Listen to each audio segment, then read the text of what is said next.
Olá, sou Walter Maciel, CEO da Azequest, e eu estou aqui para o episódio de agosto de 2019 do nosso podcast. Agora sobre crédito. Recebo aqui o nosso gestor responsável pela área de crédito, Laurence Mello. Laurence, a gente teve aí um bom desempenho no mês dos fundos, com grande destaque para o Altro. Quais foram os principais motivos dessa boa performance no mês?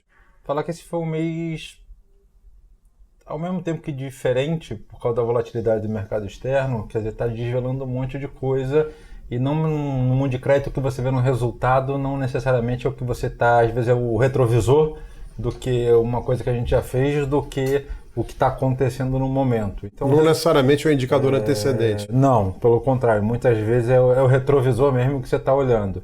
Então o resultado alto desse mês veio bom por coisas que a gente fez ali em março, abril, tá? Que a gente já enxergava um pouco de cenário de mercado de crédito, no caso, emagrecendo um pouco as taxas de emissões, os ativos ficando muito longos. Então a gente reduziu o duration, pegou ativos com taxas mais gordinhas, em CDI mais do que em percentual do CDI, deixou lá na carteira, fez o famoso backlog e deixou lá na gordura que uma hora vem. E isso aconteceu em agosto.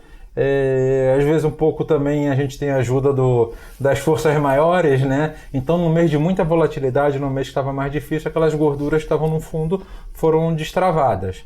Apesar dessas gorduras destravadas, elas compensaram um monte de coisas que reprecificaram no mês de agosto. Então é legal, porque o fundo às vezes você não estava vendo na cota, ele tinha gordura, fez uma compensação saudável no alto, ainda mais que nossos cotistas são bem antigos, porque é um fundo que está fechado, então isso daí você vai fazendo a maneira mais correta de entregar resultado de uma maneira suave ao longo do mês. E cuidando do passivo. Cuidando do passivo. Junto com isso, você pega a carteira offshore, que foi uma carteira que a gente ganhou muito dinheiro em julho, e em agosto ela ficou zerada, até por causa da volatilidade externa. Vou te fazer uma pergunta em cima disso. Você começou há alguns meses, há um par de meses, a acessar o fundo lá fora e pegar algumas opções de títulos brasileiros que são emitidos offshore. O que isso te dá a mais de flexibilidade, de opções de investimento? É uma maneira simples. Se você tem vários laguinhos para pescar, né? Cada hora você vai ter um peixe, na hora que faltar um, você consegue pegar peixe outro. E aparece muita arbitragem? É isso, aparece arbitragem. Então, por exemplo, essa carteira é uma carteira que a gente está começando devagar.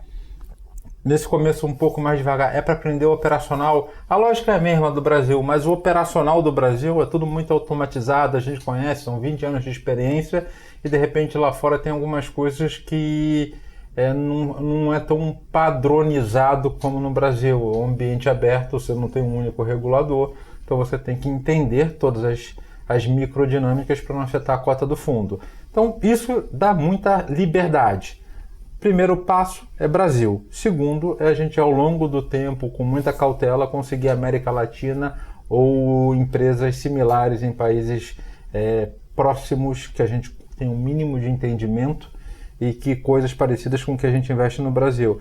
E é até muito interessante, né? Porque, e continuando o que eu estava falando um pouquinho antes, julho a gente teve um descasamento, ganhou o dinheiro, mas por causa do MTM, da marcação na cota, a cota veio negativa, por um descasamento do dólar, é isso que a gente fala do operacional, então detraiu o resultado do Altro, e aí a cota em dólar desse fundo ficou zerada, só que voltou aquele efeito contábil e jogou o resultado de julho em agosto. Pela valorização do dólar contra o real. Por um descasamento de timing de marcação, até uma coisa bem técnica, não vou entrar aqui não, mas quer dizer, a gente vai entendendo tudo isso para entregar o produto da maneira adequada ao passivo do Altro. Né? Agora, quem conversa com você, ouve esse diagnóstico há bastante tempo, e você acaba de dar aqui, falar de dois diferentes efeitos de mercado com uma mesma causa de fundo, que é a escassez de títulos, o aumento de demanda, até um questionamento em alguns momentos se há ou não uma bolha de crédito. Por que a gente não está vendo com esses juros mais baixos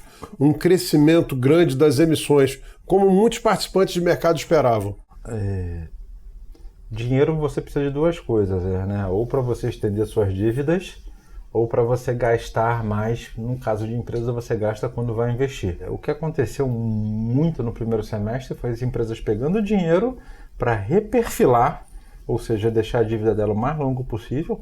Isso faz as empresas ficarem mais saudáveis do ponto de vista financeiro e diminuir o custo de dívida. Então isso foi maravilhoso, só que é uma dívida que o diretor financeiro lá vai estar fazendo conta na vírgula. Na hora que é investimento... Uma troca de passivo. É uma troca de passivo. Na hora que é investimento, os montantes são muito grandes e a pessoa está mais disposta a pagar um pouquinho mais. Quando você soma esses dois, muita gente querendo pegar dinheiro e disposta a pagar um pouquinho mais, fica mais saudável.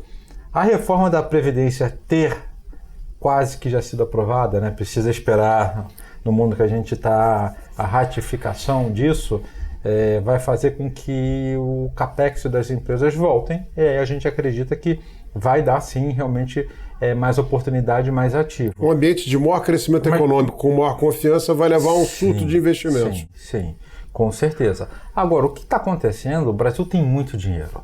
E se você for olhar na perfeição, não tem como, Walter. Meu entendimento é que, por mais que o Brasil você aumente o máximo possível o número de empresas que tenham no Brasil para você investir, ainda você tem muito dinheiro no Brasil e não vai dar supply suficiente para você investir. Então, é natural que qualquer gestor brasileiro, ao longo do tempo, isso é um processo de 5, 10 anos, comece a acessar cada vez mais o exterior.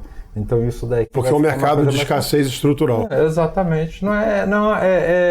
É escassez relativa ao dinheiro que existe dentro do Brasil da poupança, né? Sim. É muita poupança vis-a-vis a quantidade de empresas. Então, existe empresas... No Brasil tem dinheiro suficiente para ir ao exterior e sempre pegar a melhor oportunidade. Quem ficar limitado só ao Brasil vai conseguir ter uma asset gestão de gestor? Vai.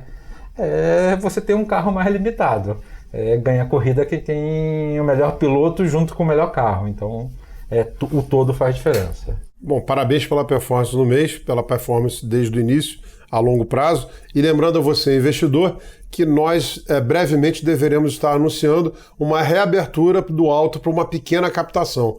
A nossa intenção é de que nós possamos, agora, num período menos longo, fazer pequenas reaberturas para não deixar o produto fechado por muito tempo. O entendimento é exatamente esse, né? Com o mercado que vai ter mais supply, mais oferta de ativos, com as taxas que o auto precisa, você consegue estar abrindo em janelas mais pontuais, mais frequentes e trabalhar isso da maneira correta. Lembrando que é o nosso interesse econômico ter o fundo maior possível, nós teríamos mais receita, mas isso é um cuidado do gestor para que o fundo possa continuar sendo rentável e cumprir seus objetivos de longo prazo. O cotista sempre em primeiro lugar, né? Obrigado, até o mês que vem. Um abraço.